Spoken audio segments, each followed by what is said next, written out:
Hello there.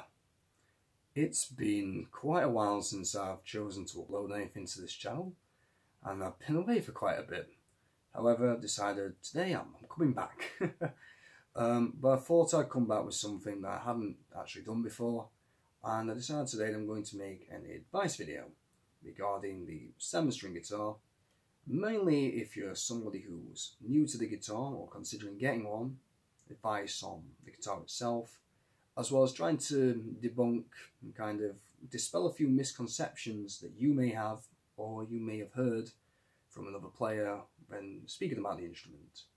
So without further ado, let's get on with this. So I think one of the first questions I tend to get asked, and I've seen a lot of people ask, is it more difficult to play a 7-string guitar than it is a 6-string guitar? Is it more complicated?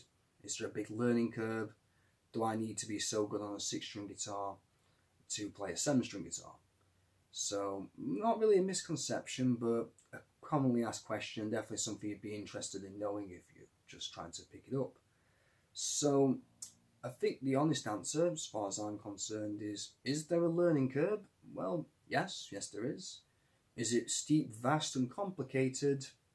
No, it's not. Really, the biggest thing that you have to learn when you're using a 7-string is just accommodating for the additional string and getting used to the guitar itself.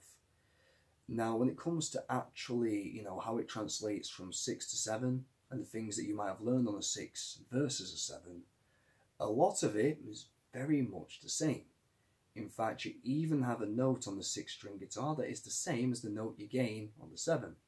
So, on a 6 you have an open B here, next to your high E, and on a 7-string guitar you have that same note, just a few octaves lower.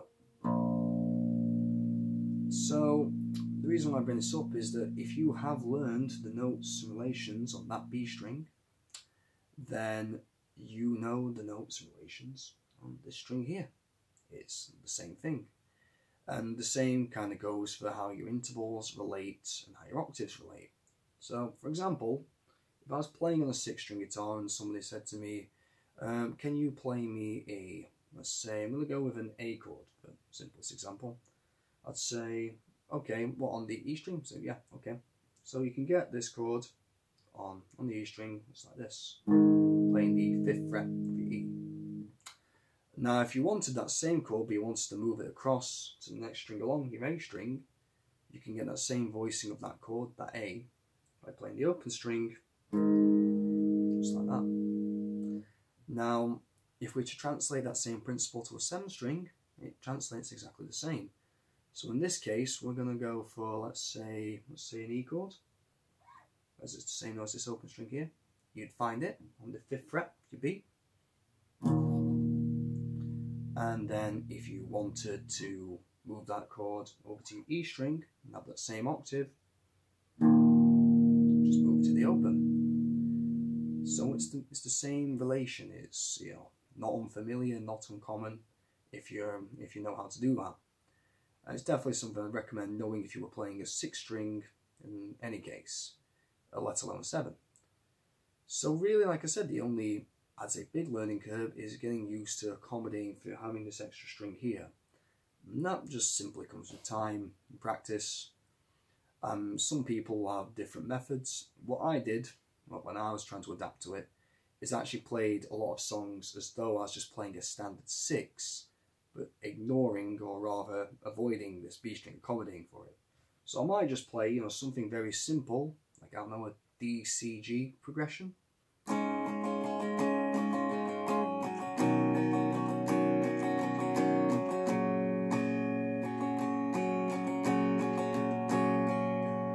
Something really dumb like that, but the thing is, by doing that, I'm accommodating for that string being there, and I'm purposely missing it. It's helping me find, or it helped me find where the chords were and how it sits.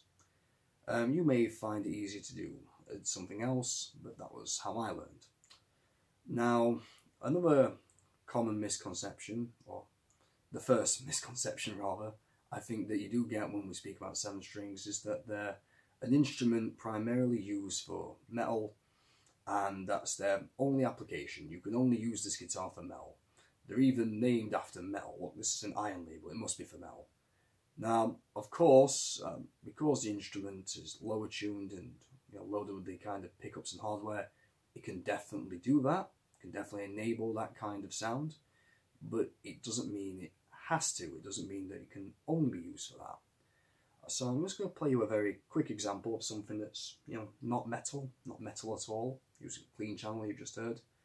And this is something you can do on a 7-string, but it's up to you whether you want to, sort of thing.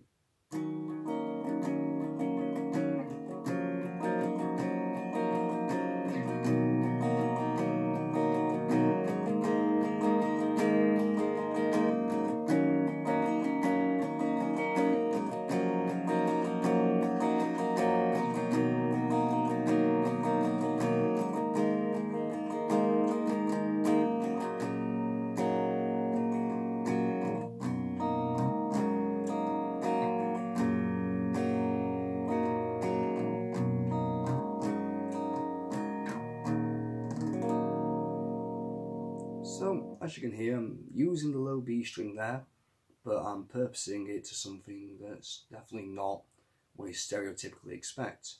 Because ultimately it really comes down to the player and how they'd like to use the instrument, and that is really what determines how it's played. Now, it can definitely be used for metal, and I guess I'll do a very, very quick example, but I don't think I need to prove this point really, but there we go.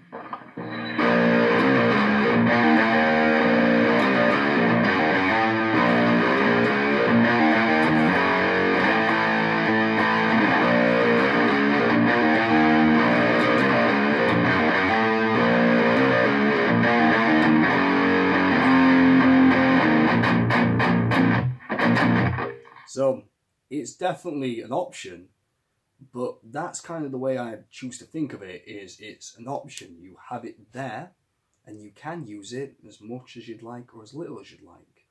It's just your preference and how you would like to use the instrument. And I guess the last one, or last thing that you'll definitely hear a lot when you're first considering getting a 7, and this is a big misconception in my opinion, is, oh, you should just use a 6-string and downtune it. The 7-string's pointless. You could do the same thing on a 6, just downtune it. Now, I definitely understand where this idea comes from. It comes from the idea that, obviously, some people will just get the guitar and use the low string, like that riff I just did, mostly just play riffs off of that. And they could maybe do that on a 6, perhaps. Maybe that'd be more suitable to them. But does that mean that the 7-string is invalidated by that? No, not at all. The thing about it is the 7-string guitar is an extended range guitar, not a lower range guitar. Like I've kind of just previously stated, it's optional whether or not you want to use this string. It's part of its repertoire and the options you have available to you when you use it. And that's the idea really. It's more of a versatility thing rather than just being lower. At least that's the way I see it. You've got the option to play lower, but it doesn't mean you necessarily have to. And the thing about it is, if you were to downtune the 6-string, you wouldn't have the same versatility. You would lose the range that you have. You wouldn't be able to make the same shapes necessarily. You definitely wouldn't have the same sound. And that's without really going into the fact that, if you think about it, you'll have to do a lot of adjustments to some 6-string guitars to get them to the kind of register you'd use in a 7-string. So if you're tuning that low on the 6, it might actually just be worth it to use a 7. But anyhow, it's definitely player preference though. What works for one person doesn't necessarily work for somebody else. And ultimately it comes down to the player more than anything else.